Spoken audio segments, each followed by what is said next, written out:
All right, our Star Trek Rewatch resumes here. This is your first time. This is basically a recap of an episode where after you watch the episode, you can come here. I read the entry from Alan Asherman's Star Trek Compendium, and then I kind of give my thoughts and feelings and maybe some interesting tidbits or tie-ins to the episode. So here we go. This is episode number 28, both in production order and in broadcast order. The penultimate episode of season 1, The City on the Edge of Forever. This is going to be interesting because there's some controversy surrounding this one, and we'll get into that. So the first story outline for this was written in May of 1966, or turned in right on that date, May 13th. This is important to note because this was really, really early in the series. Okay, before like the characters really got established. This was a very early script. The first rewrite draft was turned in January of 1967. So it was held onto for quite a while. And then the final draft script was turned in on February 1st of 67. And this was filmed early in February of 1967. This did not broadcast until April of that same year. Now, the writer for this was Harlan Ellison, and prolific science fiction writer, very controversial figure. This episode actually won a award from the Writers Guild of America for the most outstanding dramatic episode teleplay for the 1967 to 1968 television season. This was also a Hugo Award-winning script, the revised script, which was adapted by Gene Roddenberry and Dorothy Fontana. Okay, so DC Fontana did a lot of work on this and is uncredited due to various reasons. But it won an International Hugo Award for science fiction. And that's where the controversy, we'll get into it in a minute.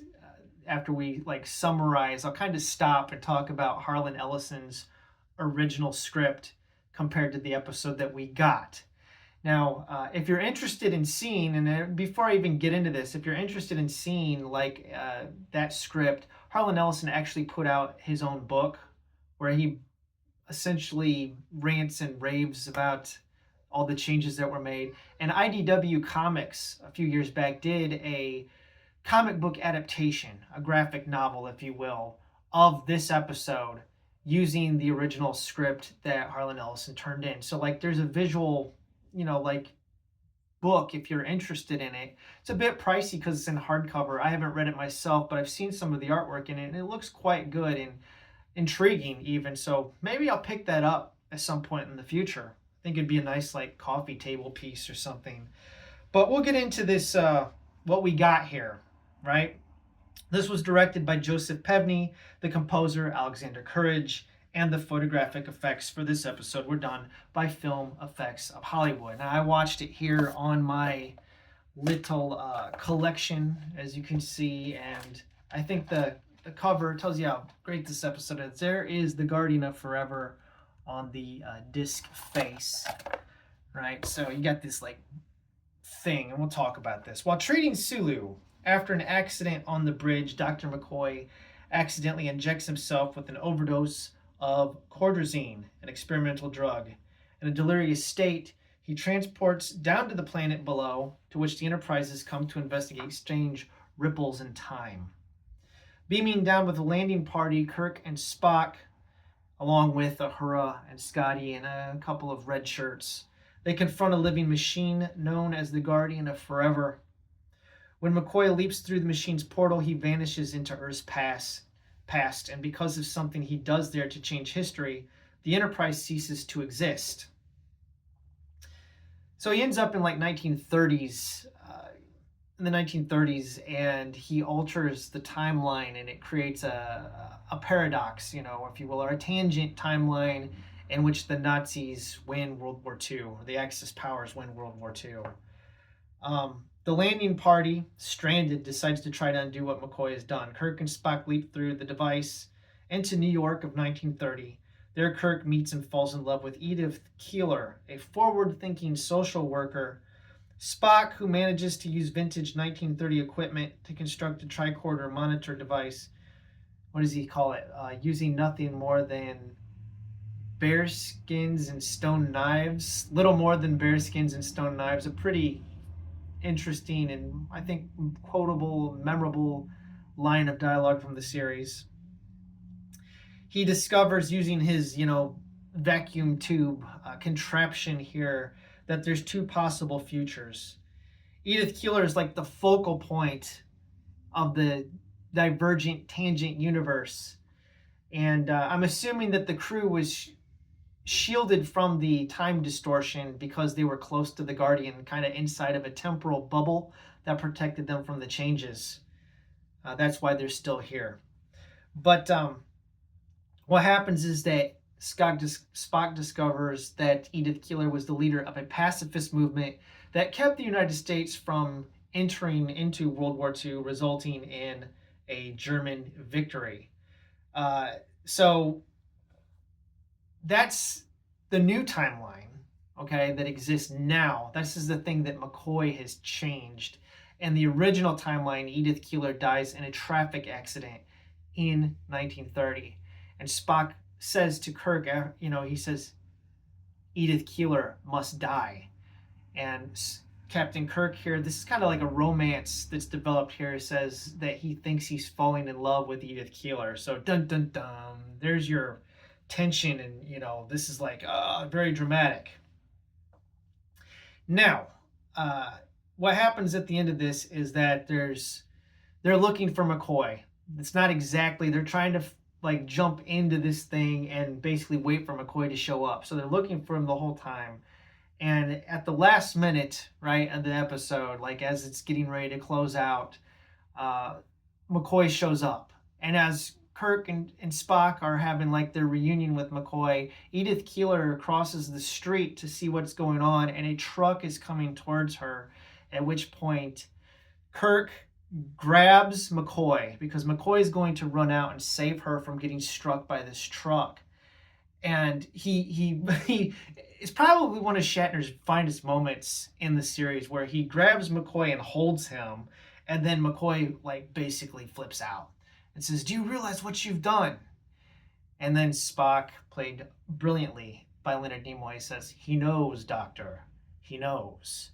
And then, they go back through, the timeline is restored, everything is as it was, and the Guardian of Forever basically makes a sales pitch. There are many worlds you can visit, many times you can go and play in, basically, and Kirk's just like, let's get the hell out of here. And then that's the end of the episode. So there's no freeze frame, everybody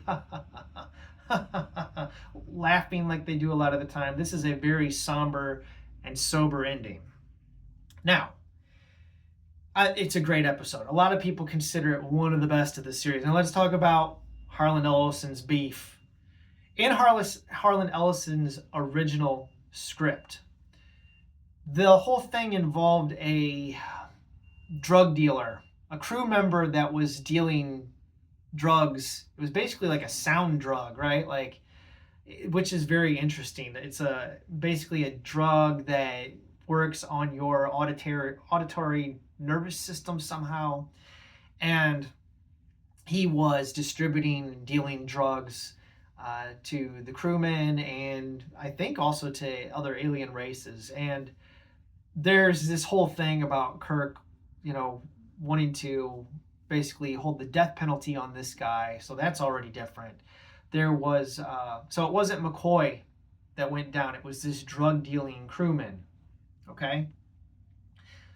Then at the end of the episode, the other major change was that it was not Kirk that stopped McCoy, and more in this case, it would have been the druggy distributor dude from saving Edith Keeler. It was Spock. Kirk froze up at the last minute and was unable to act, and Spock was the one that prevented Edith Keeler from being saved. So very different ending. Now, there's a lot of things in there. A lot of this is the same, but the main story beats of her being the focal point of time and everything, but the whole drug dealing aspect, and then the alternate ending here with Kirk being the one that makes the command decision rather than Spock. Harlan Ellison was very upset that his script had been altered and kind of like just complained about it for basically 50 years. I think he was still alive when IDW Comics put out his script adaptation.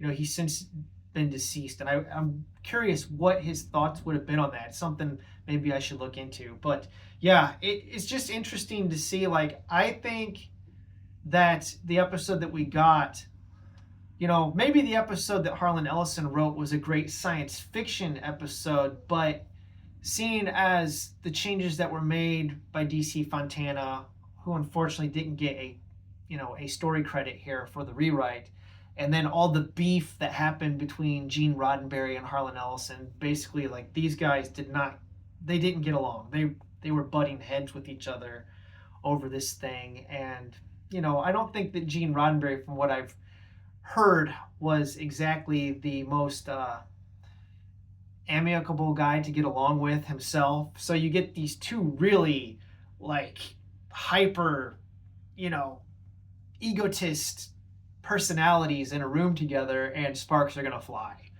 So that's what happened here. All right, but I do want to say here one final thing. The Guardian of Forever has returned in new Trek, which I don't watch any of the new series that have come out since 2007, like Discovery or Strange New Worlds and whatnot. I just decided early on, like, I'm out. They don't care about the lore that's established in anything, so I'm out. But I do want to talk about one tie-in novel, which is Star Trek The Next Generation Imzadi. Okay, this was written by Peter David. I did a review for this. It's one of my earliest reviews on my channel. I don't know how it holds up. But if you are a fan of Star Trek The Next Generation at all, this involves the Guardian of Forever. Okay? Kind of like almost like a sequel episode, if you will, in which Deanna Troi is dead. She died, I think it's sometime in season 5. So she's dead.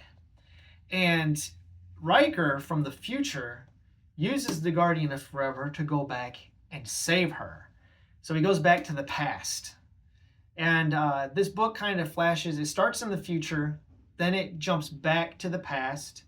So it kind of jumps forward and backwards in time in its narrative structure, but it is a romance story which tells kind of like Riker and Troi meeting for the first time before he was on the Enterprise, which is pretty cool. We get like backstory on these two characters that's never like really dove into during the course of the 7 seasons of the show.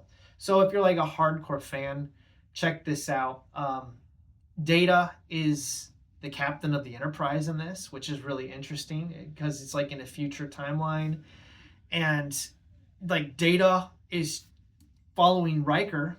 I think he's an admiral in this. Follows Admiral Riker back in time to try to stop him from saving Deanna Troi. So it's like, yeah, it's a pretty darn good Star Trek yarn. It's one of the better Star Trek books in my opinion. Like if I was going to recommend 5 Star Trek novels, this would definitely be probably in the top 5. So there you go. Anyways, I'm going to wrap things up there. And I'll link my review for this. I'll link it below in the description box. This is well worth checking out if you're a fan of Next Gen. So as always, next week, next Thursday, we will have our final episode, Operation Annihilate.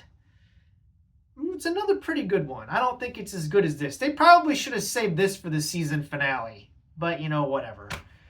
Television, man, it is what it is. Sometimes the guys that produce this stuff make a bad decision. But anyways, thank you for watching. And as always, let me know what you think about this one. And have a wonderful day.